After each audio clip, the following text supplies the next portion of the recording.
Hello again, whiskey friends. Welcome back to the Whiskey Riff Lounge. My name is Kelsey. Thanks for joining me today. Today we're doing something a little new, a new brand that I'm actually new to me, maybe not new to you, but we're talking about EJ Curley. Now, this is a brand that I picked up in Kentucky a few weeks ago at Doc Rose, which is right next to Old Forester. This is going to be a fun one. This is believed to be sourced turkey. So let's jump into this one and find out what it is all about.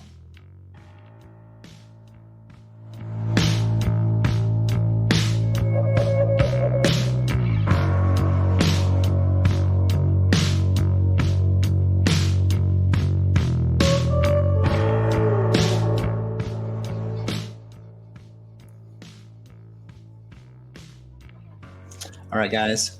Thanks for coming. Thanks for hanging out. If you're new to the channel, hit the like and subscribe. If you aren't new to the channel, hit the like and subscribe. It really does help us. But thank you for joining me for this today. We're talking about EJ Curley.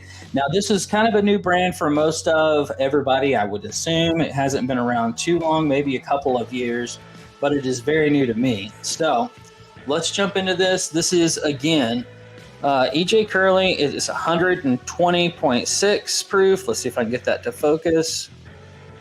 Yeah, it's right there on the end. From Doc Rose. So let's jump right into this one. Oh, goodness. Man. So right off the bat, the nose, you're getting caramel and sweet oak. You get just a little bit of cherry off of the first sniff or so. Let's go back in for a second sniff. So yeah, there's a little bit of confectionery sugar, just a little bit, not a whole lot.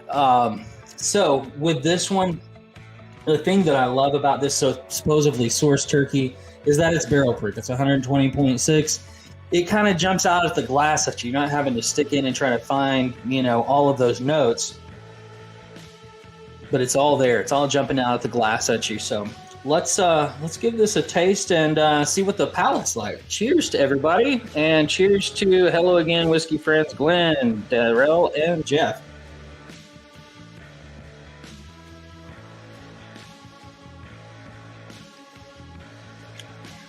Oh man, I will say, if you do find one of these and it's 120 proof, let it open up a little bit.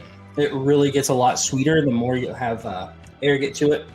But right up front, it's sweet, and then all of a sudden it's like somebody turns the dial up on the spice, just like you turned the volume up a little bit ago, and really blast your ears with sound. This is kind of what happens in the mouth. It's a little effervescent, and then it transitions, it fades away, and goes towards the oak.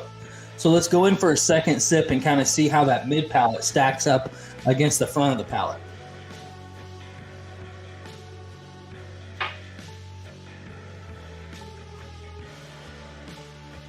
Okay, so I'm trying to tell myself to calm down because I really enjoy this so much. And when I get excited, I talk fast. I'm going to slow it down. The mid palate, it does kind of fall a little bit off of the front of the palate because there's so much in the sweet.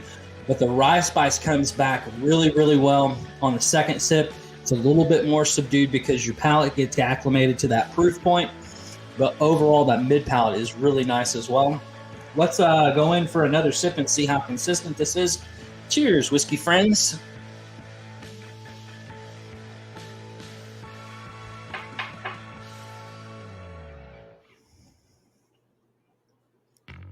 Okay. So, pretty consistent. I can tell this is a little bit younger whiskey. I don't get, a lot of dark oak on this at all, but I do get oak. So if I was to guess, it would maybe 6 years old, 7 years old. But it's still got a lot of complexity, and it does come across with the oak at the finish. One thing that I do like about this particular whiskey is how it finishes. You still get all the sweet and the spice, and then it finishes with a caramel, and then that caramel taste transitions into the oak. So it's medium to medium long finish. Really, really nice. Again, the fun thing about this for me is that it's not MGP juice. It's believed to be sourced wild turkey. I can't verify that for sure, but that's what I've been told. So go check this brand out. They do have regular offerings other than single barrels. They have the straight bourbon as well, typically around 60 to 70 bucks. So a little bit more on the high side. On this one, I will say I paid a little bit more, simply probably for sentimental reasons, because I found it in Kentucky, found it at a bar in Kentucky next to Old Forester, and it was like, I tasted this once, I tasted it twice, I got to have this bottle. So it's a little bit more expensive, I will say. To me, worth it just for my personal opinion. Let's look at the scores and see how it stacked up and see what it looks like. So on the flavor score, it scored pretty high, 85. Experience score is a 90 for me. The experience is fun, and I really enjoyed exploring this because it has some of those different levels. It's kind of like a little bit of ramp up, and then it shoots off, and then it kind of tails off at the end with the oak and the caramel. So it's a different type of experience for me. So I really enjoyed that differentness other than typical MGP type of stuff, which is all sweet up front. This is not MGP. That's what's fun about it. 82 on the value score. I did kind of knock it because to me, this isn't a $120 whiskey. I'll just be upfront with you. It's not. Is it a good $60 to $80 whiskey? Absolutely, especially for single barrels. Like I said, they do have some more of the straight bourbons that will also be available to you if you can find those out in Kentucky. I'm not sure exactly how the distribution is, but overall, just a really, really good whiskey. So guys, again, this is EJ Curley.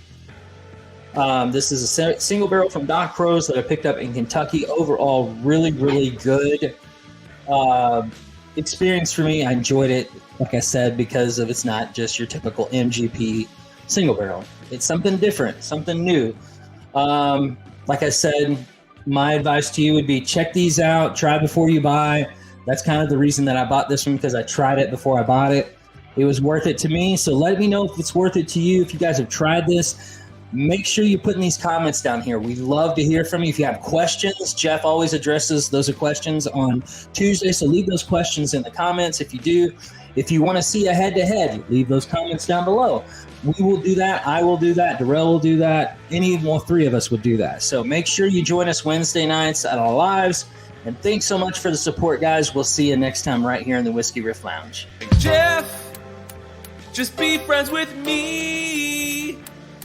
But you have these whiskey friends, and you say hello again. Oh, Jeffrey, you should just be friends with me.